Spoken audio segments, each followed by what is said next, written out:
Professor James Tabor, I don't know how to phrase this question because there's so much that could be said in this question, but that's not the best video content. The best video content is when I say, Jesus, it seems, anticipated a soon kingdom return coming, whatever that meant. Maybe you could tell us what that meant.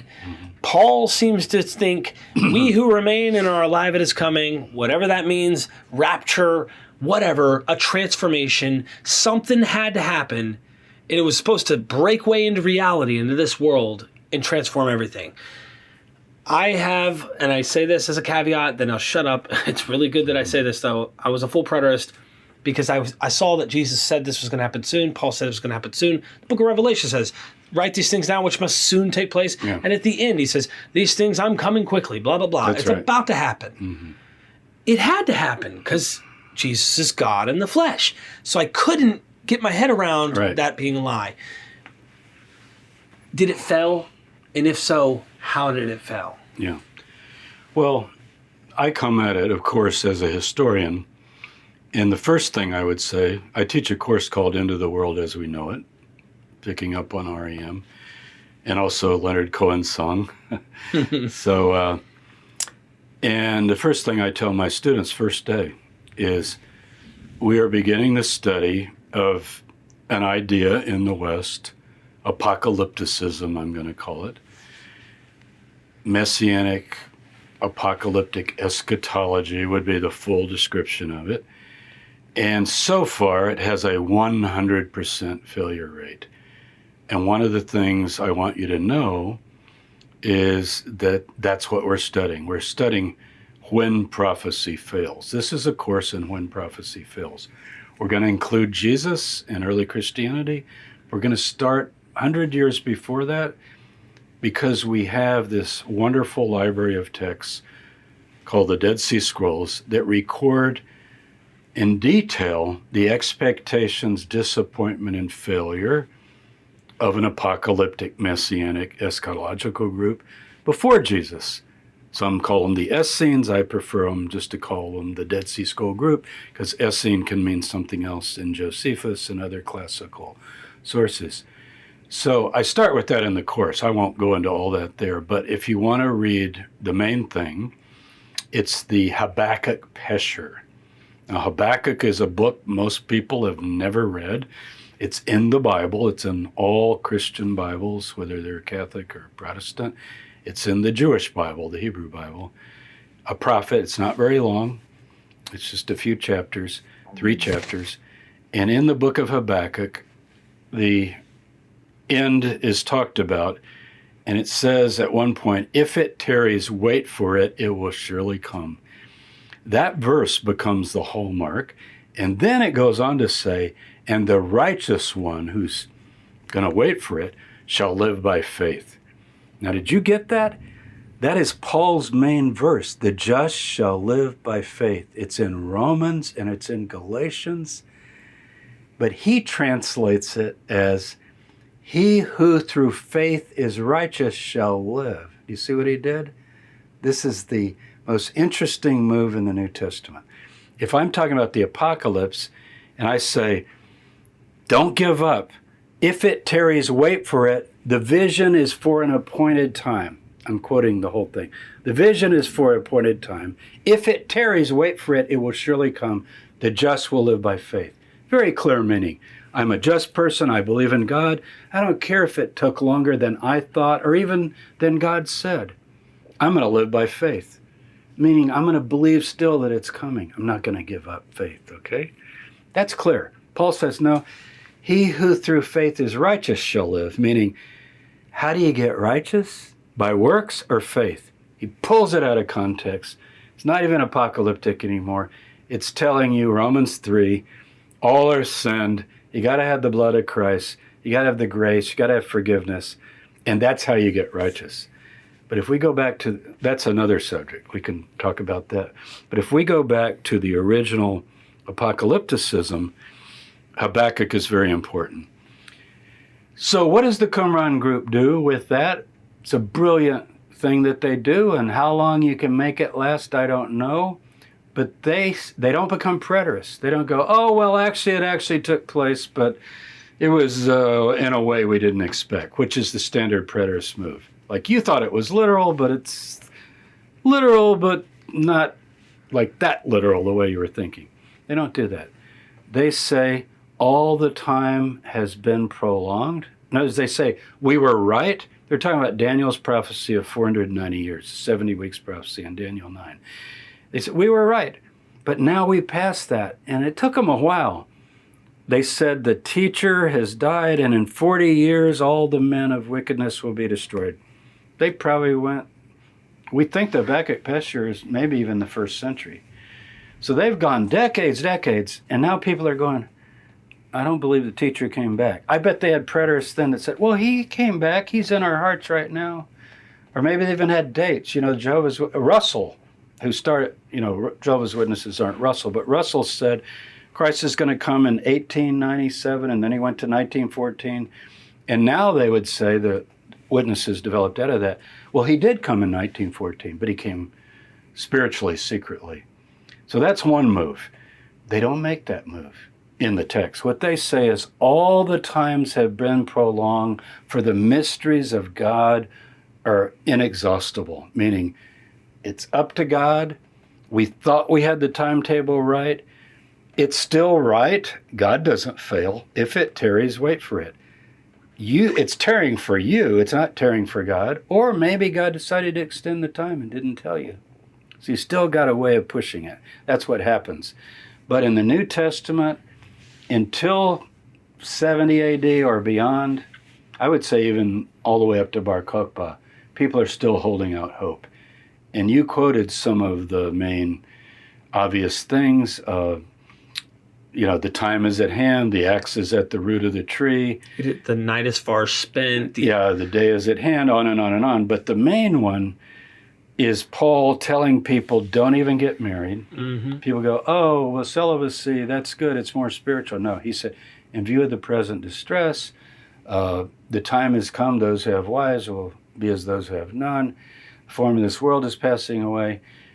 He gives all of these warnings about even social things that are happening. And then he says, we who are alive and remain at the coming, and so forth. Well, obviously, Paul didn't live to 70, so I guess he was wrong. He thought he would.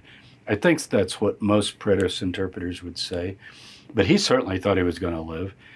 And so what he's expecting, though, is the problem for saying it, well, maybe he was just wrong and it still happened symbolically in some other way. Wait a minute. We did a segment. What does he say is going to happen at the parousia? The dead in Christ will rise to meet the Lord in the air. This doesn't sound very symbolic. The living will also rise.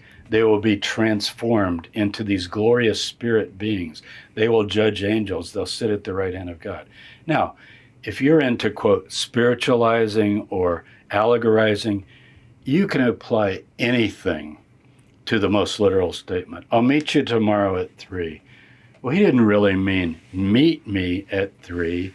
He meant I'll meet you in spirit. I'll be thinking of you. But in normal language, we have to understand. And you can read Paul. He's talking about the dead.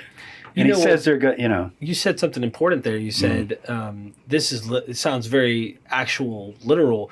You weren't referring to necessarily the dead. Let me pause for a second and say this, because we talked about spiritual resurrection. Yeah. You are speaking literal, because even the spiritual resurrected in some way are experienced or seen and understood in some way. And if you're alive, which this is the interesting thing about this to me is the Achilles heel. Mm-hmm. They're alive. They're going to be transformed. He thinks at some point everyone's going to go on about their day like a thief in the night, and boom, transformation's going to take place. And those who are righteous are going to be transformed. And look what follows. Remember the 3 stages? Christ was raised. Well, look, Christ was raised. That means literally he was transformed in this being and now is at the right hand of God. That's not symbolic. That happened. Those who are Christ at his coming, this is a real event. And then the conquering of all principalities, powers, and so forth, then they're going to sit on thrones and judge angels, and there's going to be this new creation. And he said, did you know in Romans 8, he talks about the new creation. He says the creation itself, this is the clincher, will be delivered at that moment. He doesn't use the term at that moment, but he says when the sons of God are revealed.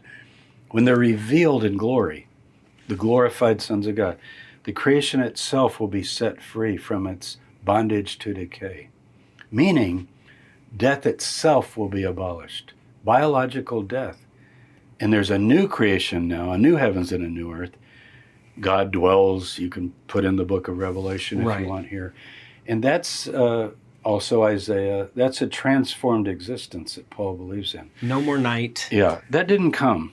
That didn't happen. So what, as Norman Perrin used to say, what they, it's funny, Perrin with the Preterists, he never heard of them, but he said, he always said in class, Norman Perrin at Chicago, and I can't do his British accent, he was from Manchester, but it was, he was this sort of big guy with the most, what they most expected to happen never happened. The parousia of Jesus. What they least expected did happen. The utter destruction of Jerusalem and the scattering of God's people. So he actually took it the way, and he's thinking of James and the early followers and so forth. Now, I don't actually agree with the part of that, and I'll tell you why. I think the followers of Jesus did anticipate the destruction of Jerusalem based on Daniel 9, possibly. As I open the possibility that Mark 13, Matthew 24, Luke 21, the so-called synoptic apocalypse, might reflect something Jesus and his followers were expecting. Because like the Qumran group, they felt that that was a den of thieves. And like Jeremiah declared, this temple's coming down and God will raise up a new house that'll be a house of prayer for all people. How literally you need to bring down the Herodian stones. Later, of course, Mark, Matthew, Luke make it very literal, especially Luke.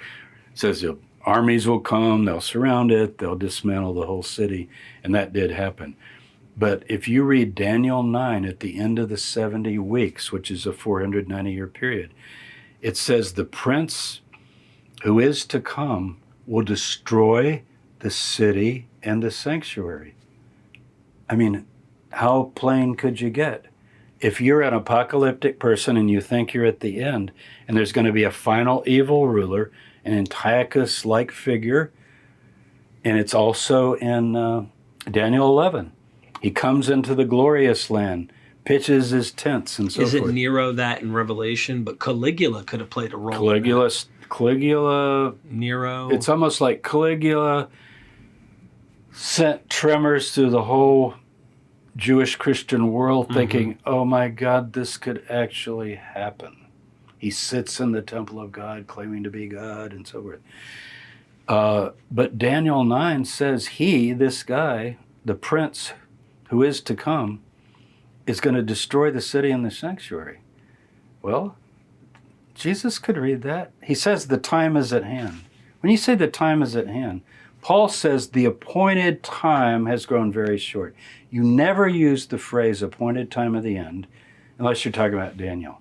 Daniel uses, I think, 6 times. And at the appointed time of the end, the appointed time of the end, over and over.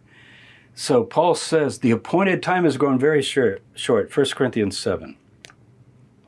So the appointed time is the clock ticking.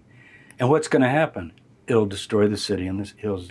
So I think it's possible that Jesus' followers anticipated that, but thought it would be replaced with the kingdom of God set up with all the followers on earth as it is in heaven. And I think Paul thought, I'm not talking about James, I think they were more literal, like it'll be a political, social kingdom. I agree with Paul Richardson and others on that. But Paul probably thought that it's much more cosmic. Like, I imagine he thought once the parousia takes place, I don't know if the earth just kind of melts away or disappears, or it sounds kind of like 2 Peter, where at the coming, the earth will melt with fervent heat. He says, but we look for the new heavens and new earth. That sounds more like they're developing Paul's idea.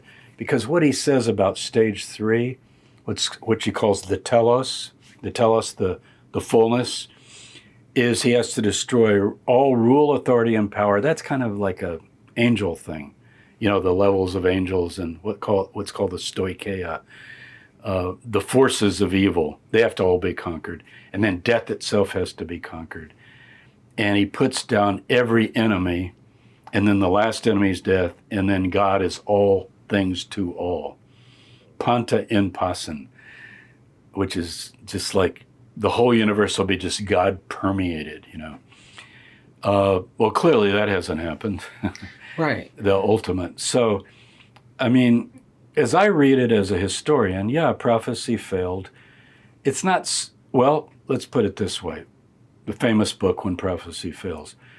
You talking about Robert Carroll, the old school No, one? it's that 50s, it's that book about the cult in the 50s. It's called When Prophecy Fails. Okay. But it was studying an apocalyptic group. It became kind of famous as a refrain. But you could say, well, prophecy didn't fail. Our expectations and interpretations turned out not to be correct. So that's always the out. But certainly there are no caveats given anywhere in these texts that we're talking about. I mean, they expect to live to see it. And I guess you could say it came in a way they didn't expect, and that would be one avenue you could go. But when you begin to list all the things they expect, it's really hard to say those are now behind us.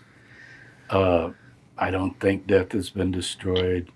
Satan certainly, you say, well, he's sort of bound. Yeah, like in the Holocaust. I mean, what are you talking about? It's a very odd view of history. Again, I'm not trying to harmonize or interpret. I'm trying to just read these texts as historical texts. And they're no different to me than what happened in the 4th century, what happened in the Middle Ages. I specialize in apocalyptic groups, not just ancient. Mm-hmm. My field is probably apocalypticism in the West from Qumran to Waco. That would be, and I don't need to stop at Waco because people have kept going in the last 25 years with plenty more. I definitely want to record with you about Waco at some point, too. Yeah, because now we got the Muslims are going to be the Antichrist. Forget Europe. It used to be Hal Lindsey, Europe, that's the Muslims. And I know that preterists can just say, oh, well, that's all futile and there's none of that's right. And I would agree. It's all futile, none of that's right. But the reason it isn't right is you're taking Daniel 11 and you're trying to historicize it into something that it never referred to. I mean, to these people, the end of the age is as real as Antiochus Epiphanes entering the temple, defiling it, and everything that follows. And then the resurrection follows in chapter 12 of Daniel, right? So whenever 11's over, and it isn't over because it never happened. The ending of 11 has never happened. Right. Then there's the resurrection. Now, is it still going to happen after? Isn't that what happens in the Synoptic Gospels? I hate to cut you off. Go ahead. No, because this is the heart of the issue with the preterist. And most people on the internet, I don't think they realize this is the last. If there's a Jenga tower, there's one block left. You can pull out, in my opinion, eschatologically, the most sophisticated position within Christendom that tries to still remain Christian is this preterist movement. They're trying to be faithful to the words of Paul and Jesus' time statements. They're trying to say they knew it was going to happen soon. The problem is... And they were right. They think they're right. And preterists are right. And I want to give them the credit for that because I was there. I was that. Mm-hmm. But in order to be right all the way, you have to make words mean things they may not mean. Yeah. Death doesn't mean death, and tears doesn't mean tears, and whatever it might be. Seas don't mean seas anymore in Book of Revelation, or if you're looking in other areas, the resurrection of the dead, the transformation, all this stuff doesn't mean what it means. So the great white throne judgment, as it's called in Revelation 20, has already happened. Already happened. Everything. There's not a single all the dead, small and great. Yeah. Small and great that mattered. Because here's the thing, that a lot of them will take the context and focus it in on Israelites or try to make it work into a Jewish... I know about some of that. Actually, have you heard of Alexander Campbell and Barton Stone? The American Restoration Movement? That's a preterist movement. Churches of Christ, Christian church. Campbell, they call it Campbellites in the 1800s. So in the 1830s, Campbell started that. Wanted to restore New Testament Christianity. And he did argue the classic preterist position, not the more modified one, that the millennium is the church and the church is the kingdom. And Augustine even argued this. And he debated premillennialists and other prophecy types of his day, like the Millerites, and just toasted them and roasted them. And he also claimed just about everything happened in 70. But like N.T. Wright, as I understand, and other theologians that tend to lean that way a little bit, like a lot happened in 70 and you had this new covenant and so forth. They still held out for the final events. Like it's really hard to read 1 Thessalonians 4 and 1 Corinthians 15 and Romans 8 and all that and say, yeah, we're in that right now. Or that already happened. Like creation is not decaying anymore. And he's talking about the creation itself. Genesis 1.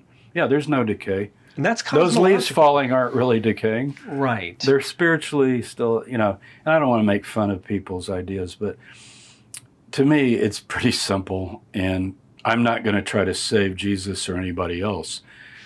Of course they believe that because they're reading the book of Daniel. You can't stretch Daniel out for millennia if you just open it up and read it. You can't stretch Daniel to 70 unless you start Daniel at some later point. Yeah, you can't even stretch. So to me, it just, I think Schweitzer I dedicate my book, The Jesus Dynasty. I didn't know this until I'd written the book and I thought, oh, my book's going to come out in 2006. And you don't always know. I was with a major publisher, Simon & Schuster. And you don't always know the date because, it's like, well, it could be fall or spring. Like 2006. I go, whoa, wait, 1906. Schweitzer published what we call The Quest for the Historical Jesus.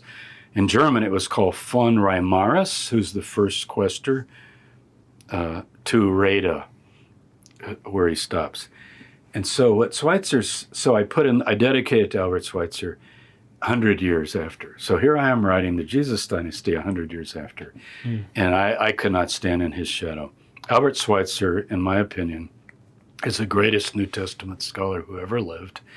He writes on Jesus and Paul. His book on Paul is the best book on Paul ever written.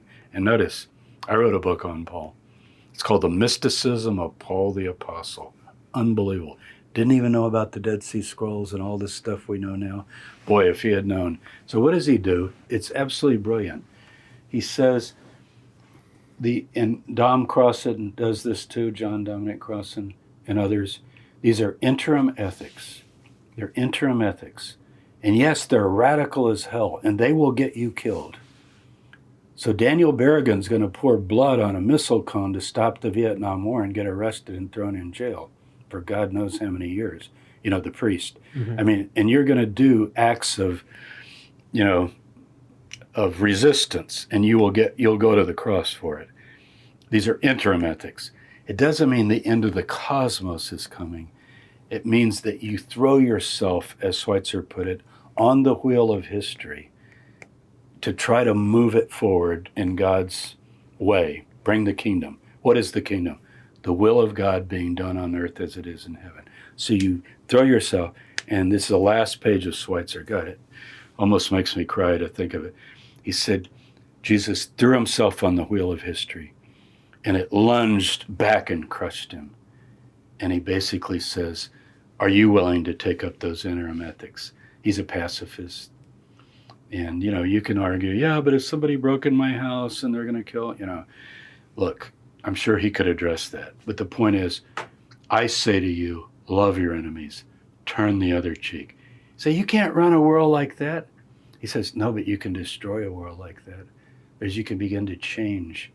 So he called them interim ethics, meaning in the time between wickedness and righteousness, we're called upon to live the radical life for the kingdom.